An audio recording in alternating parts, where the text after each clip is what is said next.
Amroha man shoots girlfriend then self. क्या इसका हिंदी अर्थ हुआ? अमरोहा मैन, अमरोहा का एक आदमी, शूट्स, देखो शूट का हिंदी अर्थ होता है गोली मार देना, और चूंकि यहाँ पर प्रेजेंट इंडेफिनिट टेंस का प्रयोग हुआ है और प्रेजेंट इंडेफिनिट टेंस के अफर्मेटिव सेंटेंसेस को ट्रांसलेट करने का रूल ये होता है कि जब सब्जेक्ट सिंगुलर नंबर होता है, अर्थात कर्ता जब एक वचन होता है, तो वर्ब की फर्स्ट फॉर्म में एस या ई एस लगा देते हैं।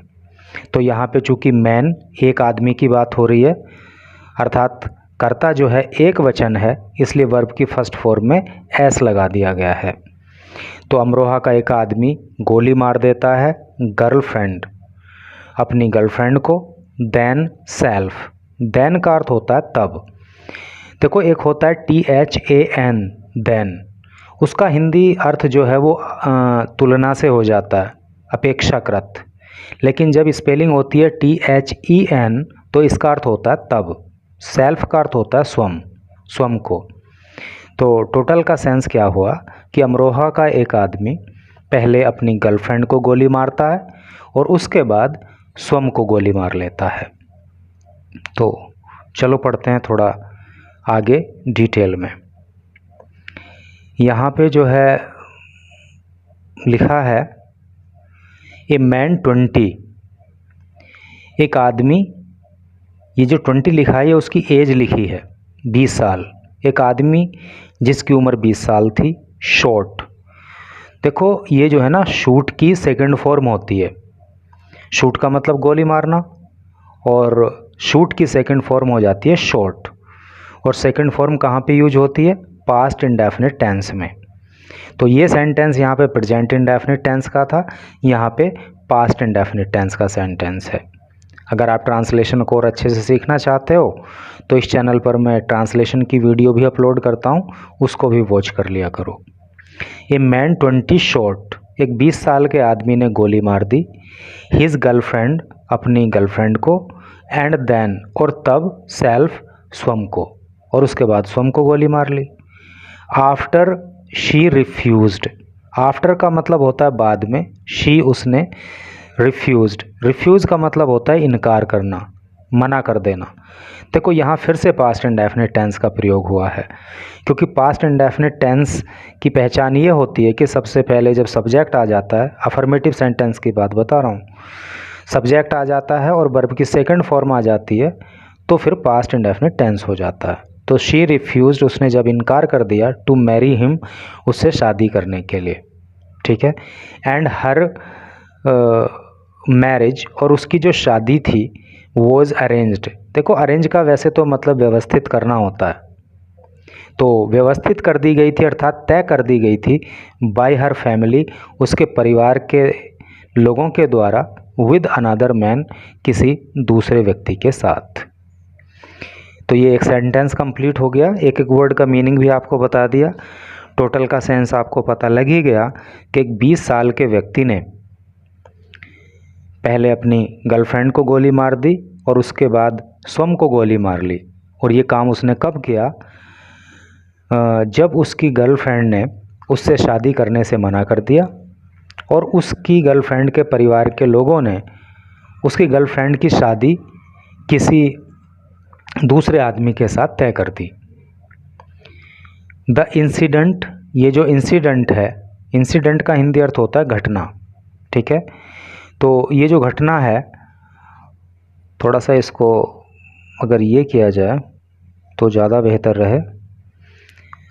अब आप अपने फ़ोन में जूम कर लेना अगर आवश्यकता पड़े, सही से नहीं दिखे तो, ठीक है।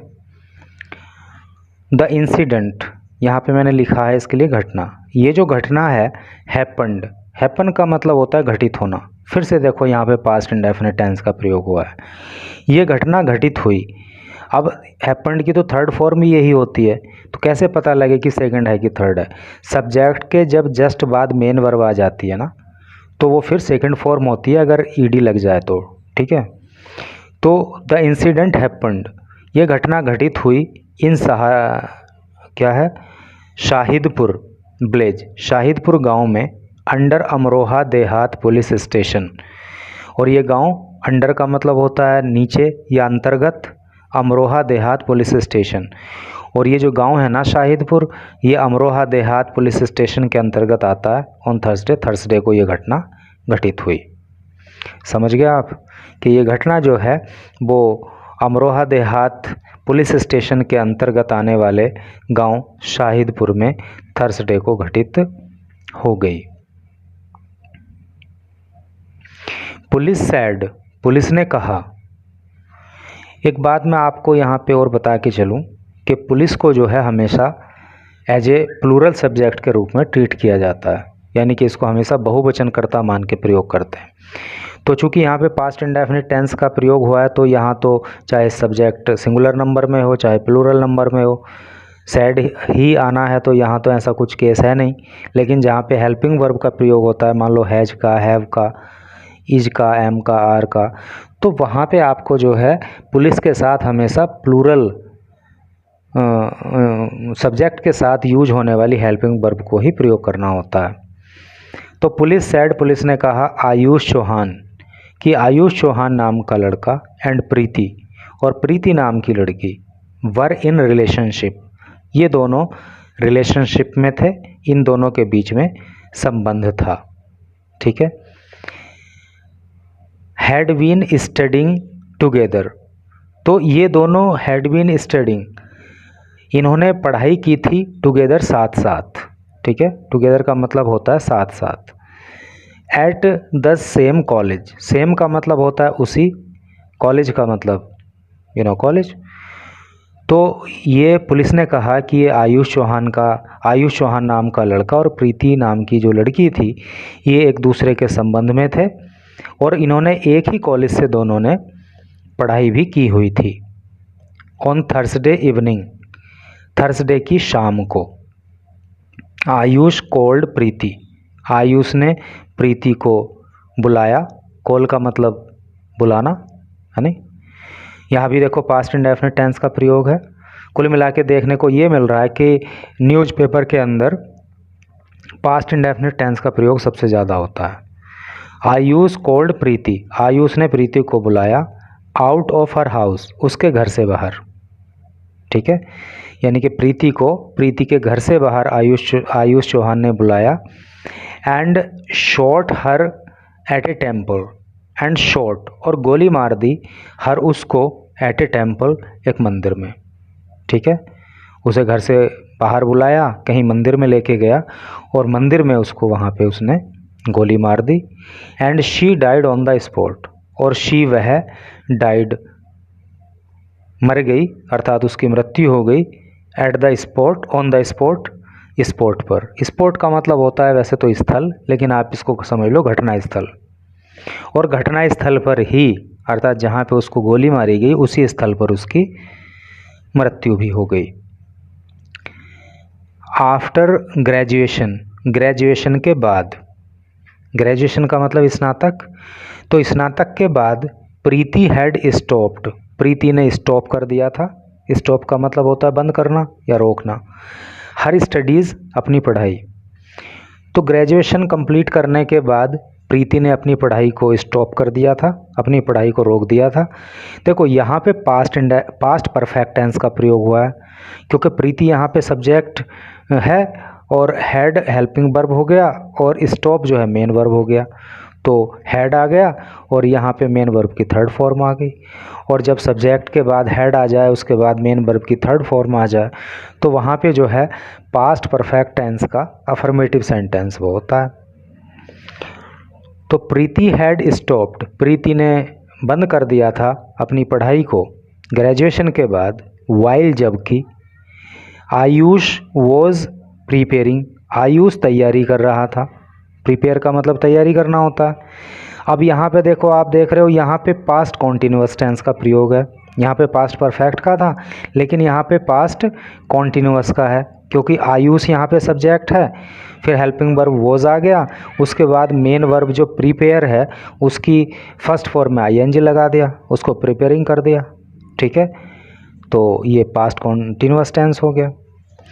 तो ग्रेजुएशन के बाद प्रीति ने अपनी पढ़ाई को रोक दिया था, जबकि आयुष तैयारी कर रहा था for UP police constable exam. UP police constable जो एग्ज़ाम होता है तो उसके लिए वो तैयारी कर रहा था। ही वांटेड, वो चाहता था। यहाँ पे फिर पास्ट इंडेफिनिट टेंस, क्योंकि सब्जेक्ट के बीच में कोई, सब्जेक्ट के बाद कोई हेल्पिंग वर्ब नहीं, सीधा मेन वर्ब। और सब्जेक्ट के बाद जब सीधा मेन वर्ब हो और ईडी वगैरह लगा हुआ हो तो उसको सेकंड फॉर्म मानना चाहिए। तो ही वांटेड, वो चाहता था, टू मैरी। मैरी का मतलब होता है शादी करना, विवाह करना। मैरिज जो बना है वो मैरी से ही बना है, क्योंकि मैरी हो गया वर्ब शादी करना और मैरिज हो गया नाउन शादी। तो ही वांटेड टू मैरी, वो शादी करना चाहता था हर उससे, अर्थात प्रीति से। बट लेकिन शी रिफ्यूज्ड, लेकिन उसने रिफ्यूज़ कर दिया। रिफ्यूज़ का मतलब होता है इनकार करना, लेकिन प्रीति ने जो है वो इनकार कर दिया। एंड हर एंगेजमेंट, और उसकी जो एंगेजमेंट थी, एंगेजमेंट का मतलब आप जानते होंगे सगाई, इधर लिख भी दिया है मैंने। एंड हर एंगेजमेंट, और उसकी जो सगाई थी, वॉज अरेंज्ड, वो व्यवस्थित हो गई थी या तय हो गई थी 3 days एगो, 3 दिन पहले। और 3 दिन पहले प्रीति की जो है वो सगाई भी हो गई थी। विच अपसेट आयुष, जिससे आयुष अपसेट, जिसने आयुष को अपसेट कर दिया था। अपसेट का मतलब होता है परेशान करना। आपने किसी को कहते हुए भी सुना होगा कि यार आज बड़े अपसेट लग रहे हो, है नहीं? तो अपसेट का अर्थ होता है परेशान। तो इसी चीज़ ने आयुष को परेशान कर दिया था। एक तो प्रीति ने उससे शादी करने से इनकार कर दिया, और दूसरा 3 दिन पहले उसकी सगाई हो गई। तो इसी से परेशान होकर के आयुष ने पहले प्रीति को गोली मार दी और फिर सोम को गोली मार ली।